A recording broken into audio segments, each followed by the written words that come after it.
Halo gengs, selamat malam. Welcome back to kopi-kopi ala-ala suka-suka bersama saya di kopi-kopi ala-ala suka-suka. Tentunya suka-suka saya. Ada suara malam sebentar ya. Oke, nggak apa-apa lah. Suara jangkrik, suara ciak, dan suara taraweh. Kita akan ngopi malam ini, ngopi yang sendu, sesuatu yang memanjakan sensasi di lidah kita. So tahu, oke? Saya akan bikin kopi.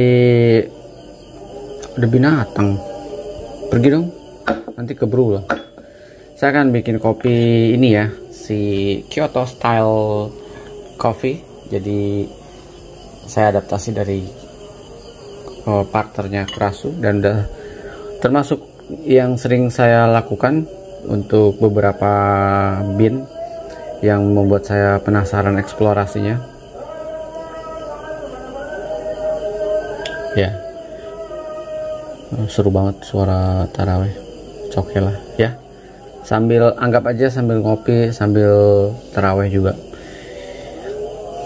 Ini harus saya videokan karena sekalian saya akan, semoga aja saya masih bisa bikin V60, masih bisa bikin brew menggunakan si Aeropress besok. Semoga aja masih bisa pagi-pagi. Kalau enggak ya udahlah ya, mungkin ini brew terakhir di kopi Ethiopia Guji Uraga si Caswell. Yes, kita akan timbang aja.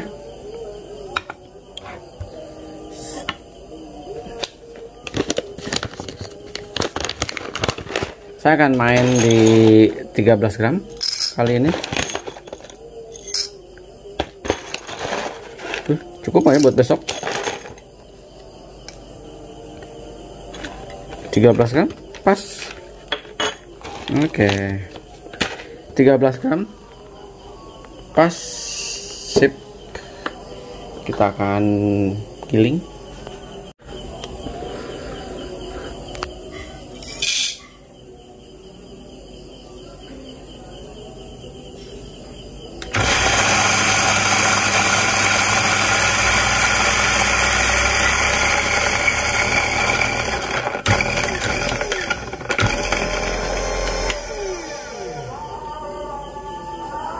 Oke, ini hasil gilingan saya di Fema 4. Saya di set di Fema 4. Kelihatan nggak? Iya. Oke. Oke lah ya, sip. Kita akan berproses sekarang. Suhu, saya akan main-main suhu di 90 derajat Celcius. Saya akan bikin ini dulu ya.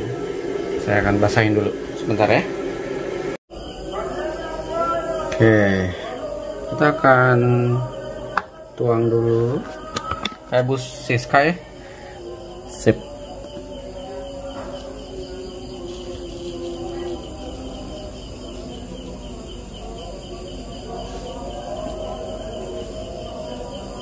Semoga ya, saya bisa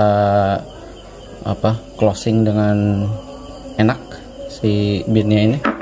Semoga besok masih saya bisa bikin menggunakan si Aeropress.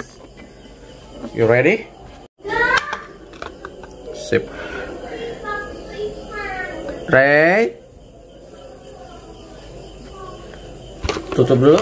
Ini tinggal sekali bro. Ini the best nih, enak banget. Saya akan brew. Langkah pertama adalah kita akan set di 50 mili dulu, 50 gram brew. Kelihatan? Oke. Semoga hasilnya menyenangkan.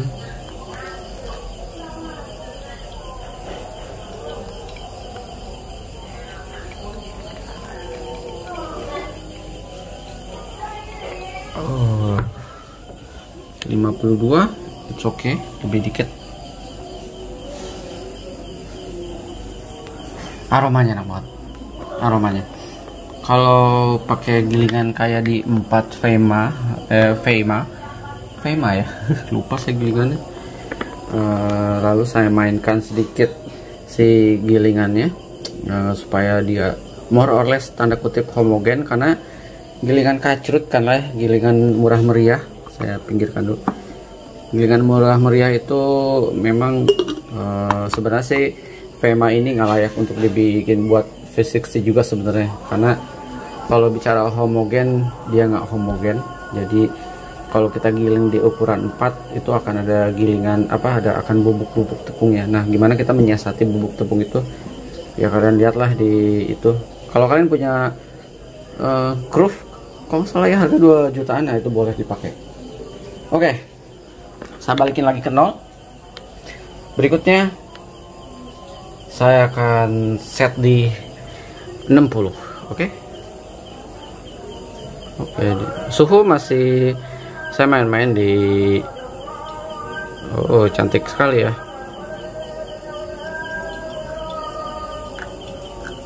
Sip. 60 menghasilkan seduhan mantul. Oke. Lalu nextnya saya akan kasih lagi. Oke. 50.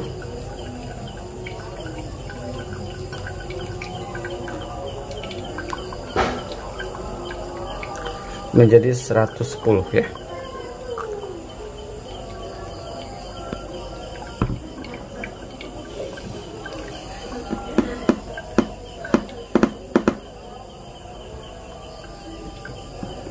Oke, hajar lagi.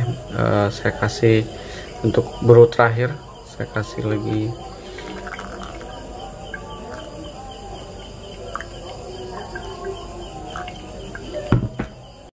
menjadi 100 ya, kurang lebih 3 inilah, lebih 3 gram, 3 mili. Oke, harusnya 160 tapi nggak apa-apa di range itu. Oke, banyak oke-nya kalau ngomongnya. Sip ya udah.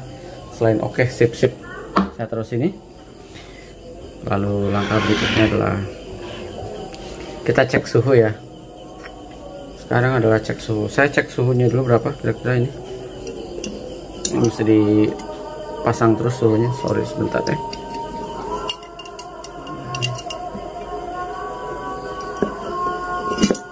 Aduh. Suhunya ada di 50. Sebentar, kita lihat dulu ya. 50 derajat Celcius.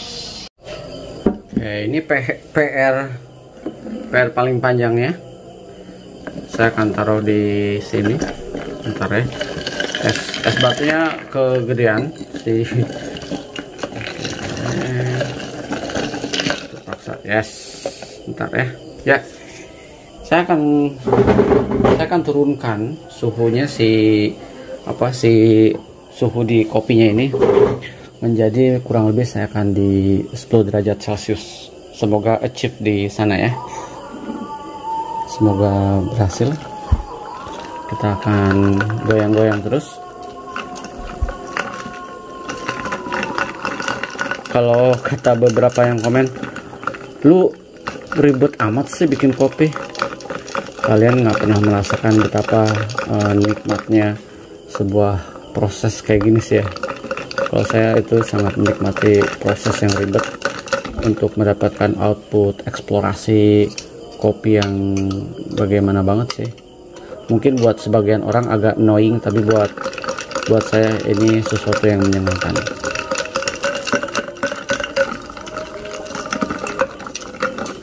Oke, kita akan cek ya. Saya akan achieve di di 10 derajat Celcius. Saya foto.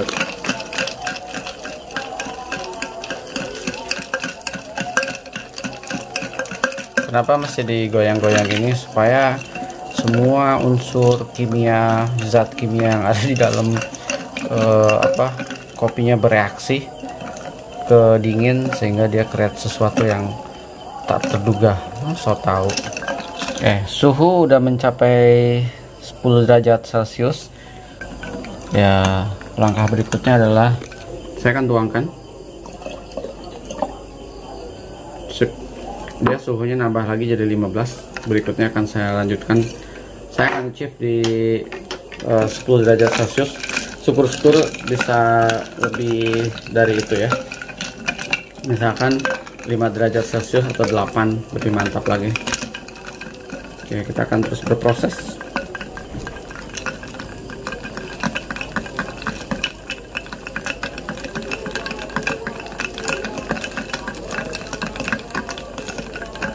Goyang terus sampai saya dapat suhu yang saya inginkan di 10. Ih, canggih loh. Wih, bisa jadi 5 derajat Celcius nih. Oke, ini udah mencapai 10 derajat Celcius. Saya sudahin menggoyangnya karena udah mencapai di suhu itu. Lalu langkah berikutnya saya akan enjoy kayak gimana rasanya ya. Sudah saya buang airnya. Saya tetap akan taruh di sini biar dingin stay. Kita akan cobain ya, rasanya kayak gimana. Goju Uraga ice coffee tanpa ice dengan metode Kyoto style dari Jepang. Kita akan cabut dulu, kita akan geser dulu. Ini suhunya, ya ada binatang. Ini suhunya tadi berapa ya suhunya? 5 derajat Celcius. Canggih ya. Saya lap dulu ya alat kopinya. Semoga rasanya terbayarkan.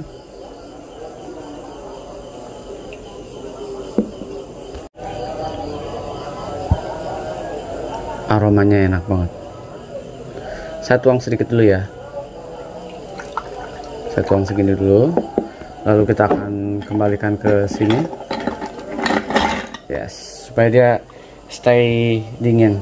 Ini teman-teman hasilnya. Lihat. Bright banget nih, kotor banget sih ininya, apa namanya, gelasnya. Oke, kita akan cicipin. Gelasnya sebagong gini ya, gimana sih, salah gelas apa? Oke, kita akan cicipin. Dingin. Aromanya enak banget, delicious. Salah satu metode yang PR, tapi buat saya untuk kopi-kopi specialty dia biasa akan create rasa yang sweet, enak dan super delicious sama Viosa. 1, 2, 3. Ini enak banget. Enak banget.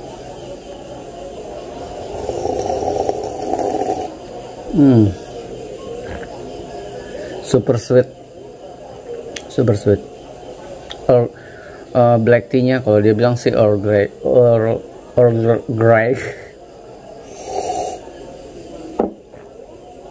Enak banget. Saya nggak tahu ya di luar sana apakah sering melakukan metode ini atau enggak.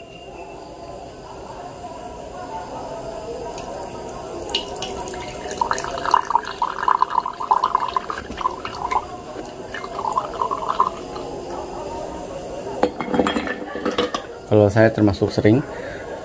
Setiap bean specialty yang dari roastery top 3 katakanlah, yang memang specialty-nya nggak ala-ala, pasti saya selalu ada satu momen malam-malam menggunakan metode Kyoto style ini, karena rasanya enak banget ini, serius. Ini ada rasa yang nggak pernah gagal menggunakan metode ini. Buat saya, nggak tahu kalau buat sebagian orang ya. This is so delicious teman-teman. Kalian mesti cobalah, walaupun memang effort banget.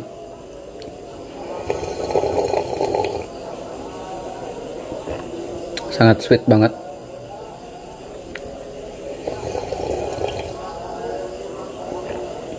Dan ini kan panas banget ya di desa, tapi panas nih malam-malam, nggak ada angin. Ini sangat pas banget nih.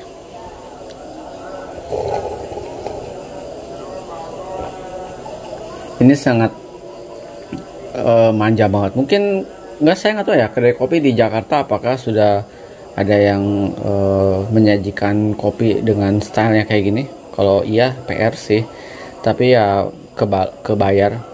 Yang jelas harganya nggak mungkin murah lah ya. Buat kalian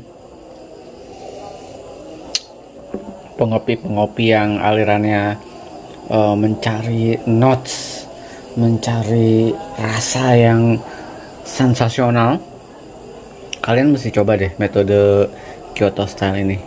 Dengan catatan ya, make sure binnya memang oke.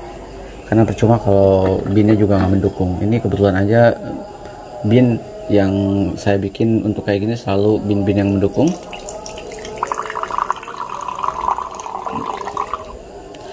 Terakhir, saya taruh sini, biarkan dingin. Aromanya enak banget, serius. Semakin dingin dia semakin enak.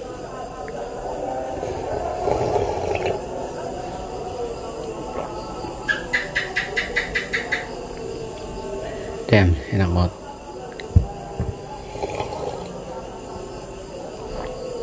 Caswell memang nggak pernah gagal. Kalau ada yang nanya roastery, sering banget di YouTube saya ada nanya roastery yang rekomend apa ya Gan? Padahal udah saya sering mention katakanlah top 10 atau top 6 atau top 4 roastery yang memang ada di list saya, yang sering saya beli. Kan the restnya adalah switch, nyobain yang ini, nyobain yang itu. Tapi kembali lagi ke Quintinos, kembali lagi ke Caswell, atau sesekali ke Workas, karena Workas udah nggak tahu ya, saya Workas memang udah kelar kali eranya ya, membombardir Workas. Udah saatnya saya beralih ke yang bener-bener yang memang super specialty gitu ya, dengan harga juga gila. Lalu ada Rosework gitu, ada Smoking Barrel untuk kopi-kopi lokalnya, ada apa lagi ya, ada Trace mungkin. Tapi somehow saya lebih explore si Rosework sih. Kalau kalau Caswell mungkin explore-nya jauh sebelum saya main di YouTube ala-ala. Jadi kalau ada yang nanya roastery mana yang rekomend, saya pasti akan menyebut Caswell, karena saya tahu dia mulai dari Kemang Timur, pindah ke Ampera, sekarang pindah ke Fatmawati, dan saya tetap mengejar si bin-binnya Caswell, karena dia salah satu yang mengajarkan bagaimana bin seharusnya, termasuk si Quintinos juga.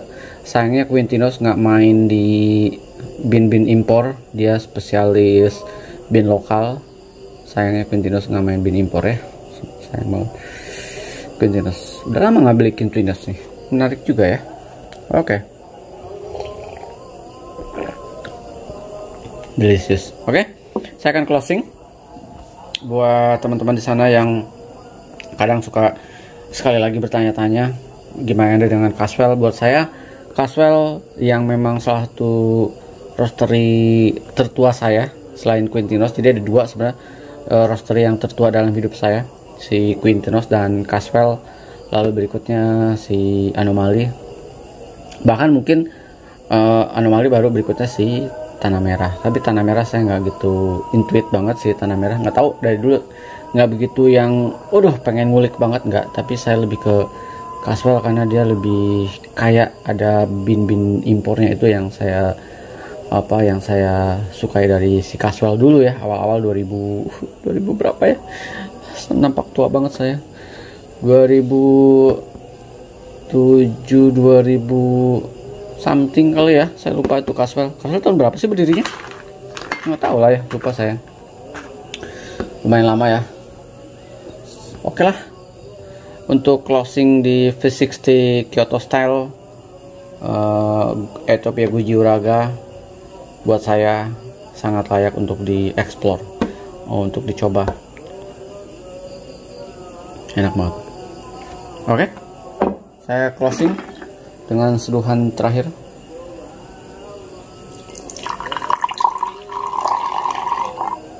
Lihat deh, ini ya, ini tuh aromanya sangat lembut banget. Seduhan seruputan terakhir.